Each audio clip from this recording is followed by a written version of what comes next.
Liverpool starting 11 versus Brentford decided without 5 injured players.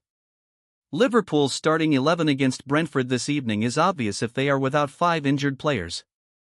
The Reds will be without number 1 goalkeeper Alisson Becker, backup defender Giovanni Leone, right-back Jeremy Frimpong, defensive midfielder Ryan Gravenberch, while £125 million striker Alexander Isak will be on the bench at best for Arne Slot. Gravenberch missed out on Wednesday night's 5-1 thrashing of Eintracht Frankfurt in the Champions League. Liverpool ended a 4-match losing streak with a comprehensive victory over in Germany, with Curtis Jones coming into the midfield in Gravenberch's place. But Frimpong and Isak's evenings were cut short by hamstring and groin complaints. Slot has played down Isak's issue, but it will surely still prevent him from starting tonight. Express Sport names how Liverpool should line up if all 5 players are unavailable. The man between the sticks picks himself, Georgi Mamardashvili. With Alisson unlikely to return until the end of November at the earliest, the Georgian, 25, keeps his starting spot. Mamardashvili has yet to keep a 90-minute clean sheet after 5 appearances for Liverpool and will be eager for a first shutout in West London. Eintracht Frankfurt are a team who have scored 30 goals in 10 games this season. While they scored against Liverpool in midweek, the German side had just 4 shots in 90 minutes and only 1 shot on target. So why change the back four? Bradley comes in with Frimpong injured after he played 71 minutes in Frankfurt. Otherwise, goalscorers Ibrahima Konate and Virgil van Dijk start while Andy Robertson is asked to go again. Milos Kerkez can then start against Crystal Palace in the Carabao Cup next Wednesday. Again, why change it? Curtis Jones helped add some much-needed control and composure in midfield in Europe. If Gravenberch remains a doubt with his ankle problem that stopped him travelling to Germany, Jones is the obvious starter. Dominik Szoboszlai joins him in the center of the park after a standout display at Deutsche Bank Park. Florian Wirtz managed 2 assists in the Champions League win and retains his number 10 spot, having started the last 2 Premier League games on the bench. The German needs a chance to get some rhythm and develop more understandings with his teammates. The big call is who starts on the right wing. After Isak's midweek knock, top goalscorer Hugo Ekitike, with 6 goals in 12 games, moves to center forward. And with Frimpong out and Szoboszlai in midfield, that means it's Mohamed Salah or Federico Chiesa to start on the right. With Salah benched in Frankfurt, it's the Egyptian who will come back into the lineup to prove he deserves to start for Slot moving forward. With Wirtz supporting Ekitike, on the left is the in-form Cody Gakpo.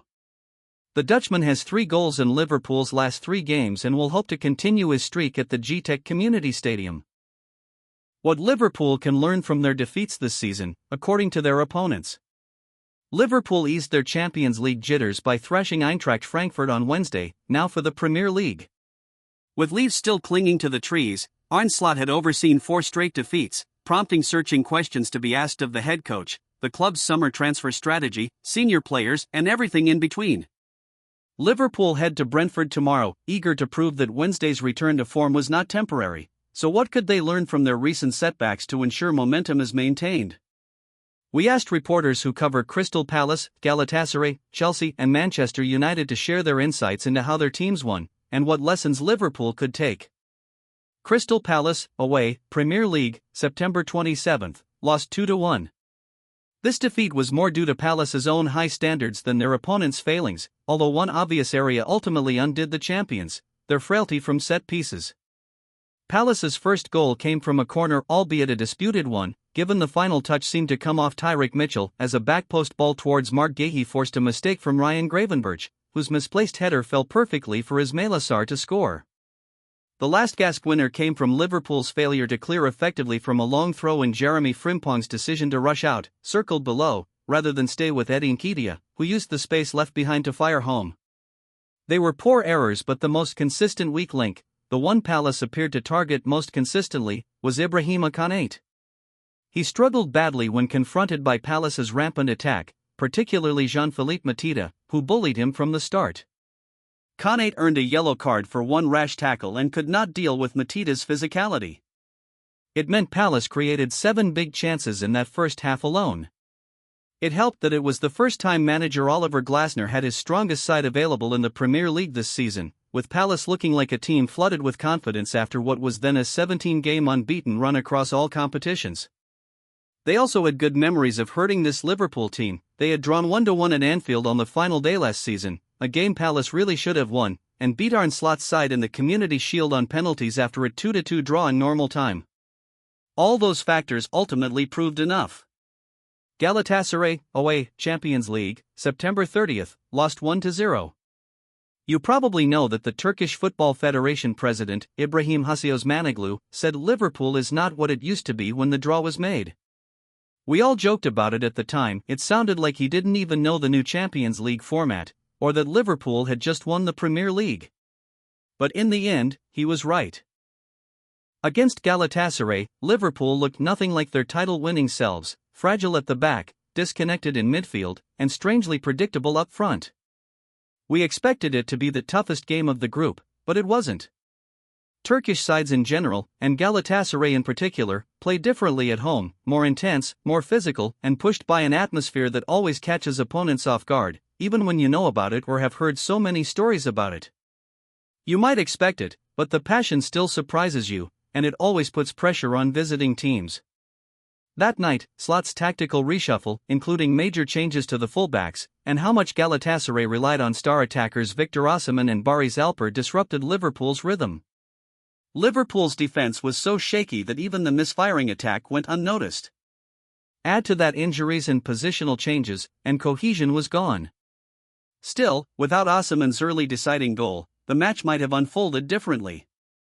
From the Turkish perspective, we always highlight Galatasaray's crowd first, then the team's European resilience. It's part of the club's DNA. When Galatasaray was founded, playing and winning against foreign teams was written in the aims of the club, and it became a matter of identity. For most Galatasaray supporters, domestic titles were never the true measure of success, Europe was. Galatasaray managed the game brilliantly. This game was like Galatasaray's 3-2 win against Tottenham Hotspur in the Europa League last season. They sensed Liverpool's fragility and went straight for it. Chelsea, away, Premier League, October 4th, lost 2-1. Liverpool should take Chelsea's performance against them as a compliment because it was unquestionably their best 90-minute display of the season. It was akin to Chelsea's 3-0 victory over Paris Saint-Germain in the Club World Cup final, with head coach Enzo Maresca again targeting the flanks. Goalkeeper Robert Sanchez deliberately aimed deep passes to both wings. Chelsea used four wingers against Liverpool. Alejandro Garnacho and João Pedro started, with Jamie Gittins and Estevao replacing them late on, and all four enjoyed themselves. The lack of protection Mohamed Salah provided Liverpool left-back Milos Kerkez, and then substitute Andy Robertson, gave Maresca's side a particular weakness to exploit. It was not the greatest shock that the winning goal came from Estevao scoring ahead of Robertson at the back post. But the biggest surprise was seeing how ineffective Liverpool's forwards were.